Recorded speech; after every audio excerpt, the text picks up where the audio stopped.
पागल शख्स जो इस टाइम मुल्क चला रहा है, उसका आज के बयान की ये 2 लाइनें पढ़े जरा। इंसान खता का पुतला है, हम सब गलतियां करते हैं। नीचे दूसरे बयान का हिस्सा कि इन गलतियों को ना मानना और सबक ना सीखना इससे भी बड़ी गलती है। पहले तो मैं ये कहूंगा कि जनाब जब से आप आए हैं आपने गलतियां नहीं की, आपने जराइम की। गलती और जुर्म में बड़ा फर्क है। क्या आपकी अकड़ निकल रही है या अकड़ बढ़ रही है, ये उसकी निशानी है, उस पर बाद में आते हैं। आप जब आए तो आपने इमरान खान के घर पे 14 मार्च को हमला करवाया। अभी आपको आए हुए से 4 महीने हुए थे। इमरान खान का घर तोड़ दिया। फिर 18 मार्च को इमरान खान पे जुडिशल कम्प्लेक्स में कातलाना हमला करवाया। फिर इमरान खान को 9 मई को कॉलर से पकड़ा, घसीटा। पूरी कौम ने देखा, कौम डर गई, कौम बाहर निकल आई और आपने फॉल्स फ्लैग ऑपरेशन कर दिया। और उसके बाद आपने कौम पे वो जुल्म और जबर किया जिसकी कोई मिसाल नहीं मिलती तारीख में।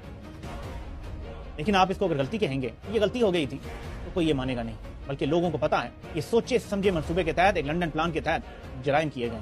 आपने 90 दिन में इलेक्शन नहीं होने दिए, ये गलती नहीं थी, ये जुर्म था। आपने फॉर्म 45 को तब्दील करके 47 छाप दिए, ये गलती नहीं थी, ये आइन से गद्दारी है, संगीन गद्दारी। इस पे आर्टिकल 6 लगता है, सजाए मौत होती है। और इसके बाद भी जराइम की बहुत लंबी लिस्ट है। किस तरह जजेस को ब्लैकमेल किया गया, अदालतें कंट्रोल की गई, किस तरीके से पुलिस का इस्तेमाल किया गया और किस तरीके से एक आईनी तरमीम ब्रूट मेजॉरिटी के साथ पास करवाई गई, लोगों को अगवा करके, डरा धमका के या पैसा देके। ये सब गलतियां नहीं हैं, ये जराइम है। आप एक जराइम पेशा शख्स हैं जो इस टाइम इस मुल्क पे काबिज है।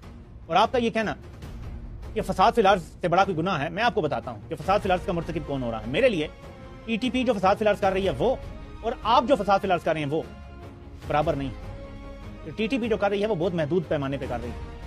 आप जो कर रहे हैं 25 करोड़ लोगों की जिंदगी पे असर हो रहा है। आपका फसाद फिल अर्ज ज्यादा खतरनाक और ज्यादा बड़ा। मुझे अगर कोई ऑप्शन देखे इन दोनों में से किस फितने को पहले कुचलना चाहिए, तो मैं जनाब को कुचलने की बात करूंगा कि आपको नौकरी से बर्खास्त करना चाहिए और आपका कोर्ट मार्शल होना चाहिए। इस फितने का सद्देबाब बहुत जरूरी है, क्योंकि वो कुछ इलाकों में शोरिश मचाते हैं, दंगा करते हैं, फसाद करते हैं, लोगों को मारते हैं। आपने 25 करोड़ लोगों का जीना हराम कर दिया है, 25 करोड़ लोगों के हकूक छीन लिए, उनका इलेक्शन पूरे का पूरा चोरी कर लिया, उनके ऊपर चोर डाकू मुसल्लत कर दिए। तो फितना जो है ना फसाद फिल अर्ज, ये कत्ल से बड़ा है। तो आप जिस तरह का फितना फैला रहे हैं, जिस तरह का फसाद फिल अर्ज कर रहे हैं, जिस तरह का 26 नवंबर को आपने किया, कत्लो गारत की, फसाद फिल अर्ज फैलाया आप।